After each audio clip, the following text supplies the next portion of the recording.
Hey everyone, welcome back to our channel. Today I'm going to show you how to download CapCut for your computer in a very simple way. What you can do, just simply go for your Google Chrome browser or any of your favorite browser and then search over here called CapCut for PC. There will be a suggestion. If you click on that, click on this CapCut websites, click on CapCut desktop download, and there will be a permission or there will be a download for free. If you click on that, then after a short time the exe file will be downloaded. So we're going to minimize the browser and going to drag down the download over here.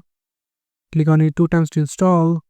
Click yes for the permission, and here you just need to locate the file location. So if I am going to click on location, going to change the file this PC with the D drive, and that's it. And the download will be started and it will take some of minutes to download. It's about 450 MB, so keep patience. You can see the download is completed and now it's testing the environment. Click confirm. And you can see that your CapCut is open into your computer. Now if you want to edit, just simply click on create project and there will be a short demo. Click on exit. So yeah, this is how you can download and install CapCut for your computer in a very simple way. Thank you so much for watching this video. I hope to see you in other videos. Till then, goodbye.